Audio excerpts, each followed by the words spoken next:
د نوکر نوکري کیږي، د افسر افسري کیږي او د قوم هغه نه کیږي. دا د کوزدر تحصیل دینجی راموړې درې سړک دی چې د مین چکدره موضوع سوات سړک نه تر دولیشا درې پورې تلې 10 کاله وشو، کار په بند ولس د تکلیف سره مخ کړی دی. دا روډ دی چې تقریبا 2 کاله کیږي چې تیر شوی کوم حکومت ته هغوی راغلي وباین دلته نقشه هلته نقشه به کار پې کېږي. د بخپیدار مرحوم الله دې وبخښي هغه د دې افتتاح کړې ده. 10 کاله کېږي چې په دې نه کار کېږي چې کله باران وشي جي ډېر تکلیف یې په دې طرف باندې سکولونه دي، ماشومان ځي، اسپتال دی، مدرسه ده. اوس نن سبا سوکړه ده ډېره زیاته دوړه ده او د هغې وجې ډېرې زیاتې بیمارانې. نو موږ حکومت ته خواست کوو چې د الله او رسول خاطر وکړي چې زموږ په دې کلي په دې خلکو باندې لږ رحم وکړي.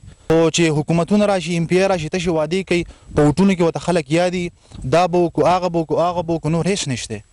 دا دره چې کومه ده دا به یو 15,000 کوره کلی او دې ته 3 روډونه پکار. یو دا مین روډ دی د خوشمقام نه راواله او د هغه د قلاګۍ پورې دا نیم شوی دی، هغه سر هم پاتې دی او بره سر هم پاتې دی. او بل د سیرې کلي روډ دی، ښه سرکاري روډ شوی دی او نه پکې ګاډی تللی شي نه پکې رخصه تللی شي. موږ د هغه مین روډ له په شا باندې پیټه راوړو او د درې سر ته یې راخېجو.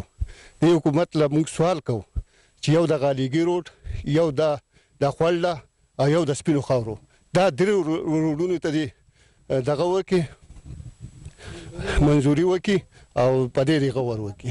موږ ته ډېر غټ تکلیف دی، لکه په سپینه ګیره د هغه مین روډ نه پیټه راوړو او دې کورونو ته را رسو. د درې په دې سړک د کار بندېدو له وجې شته سړک هم واپس خراب شوی، وهلې ډنګې غورځېدلي، ځای په ځای جوړ شوي رابطه کلوټونه اوبو وړي نور خرابۍ ته روان دي. زموږ دا روډ دی دا د 10 کالو نه دغه پروت دی چې ګاډی پې اکثر وځي هم نه او د ګاډو نه اخلاص کړو. دا ډنګه پکې خرابه ده، ډنګه هم جوړه نه کړه. 10 کال نه دغه روډ خراب پروت دی.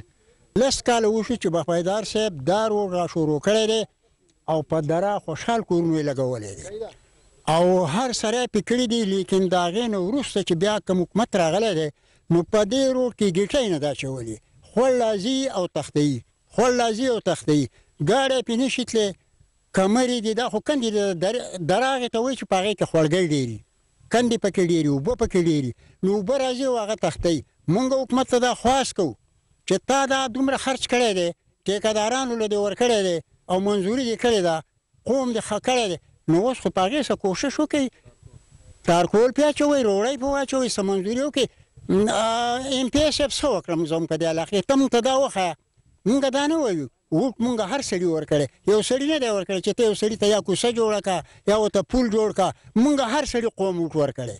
MP چې جوړېږي دا په قوم جوړېږي، په یو کس نه جوړېږي. زه به هم له ډوډۍ وکړم چې MP صاحب بخپیدار له مې ډوډۍ وکړي چې ما له کار وکړو دا نور به ګرځي. زمونږ د ټولو MP دی خو زمونږ علاقې ته په ډېره سپکه کتلي دي او ګوري ورته چې ښه واوري که یې نه او که اوري. مونږ دا خواست کوو چې حکومت دې په دې روډ باندې ښه غور وکړي. دومره خلک پې نه راځي، حکومت څه ختم خو نه دی، ښه ټیسټونه ځي، نوکرۍ شته، هر یو شی شته. د نوکر نوکري کېږي، د افسر افسري کېږي او د قوم هغه نه کېږي. نو موږ دا سوال کوو، دا کسان راغلي دي او موږ ته دا خبره وکړه دپاره د خدای چې په دې روډ باندې غور وکړئ او کار پې شروع کړئ موږ له وکړي. ټیکټر والا یم جي دا لار د دې خلکو ته ډېر تکلیف هر اخبار اوبه راځي. دا په دې سیزن کې دا څلورمه پاره زما ده سیده جوړوم که نه د دې لپاره چې دې لپاره د حکومت کم از کم د پل دغه وکړي دا چې دا د خلکو ته تکلیف کم شي. لارې کوڅې او سړکونه د ترقۍ نښې دي، خو د راموړې درې دا سړک په تېر 10 کاله کې د دغه وخت د سیاسي ذمهدارو د ړندې سترګې د لاندې دغه شان پاتې شوی دی چې اوس بیا په کومو سترګو ووټ غواړي. محمد اسرار، خیبر نیوز، دره چکدره، کوزدر.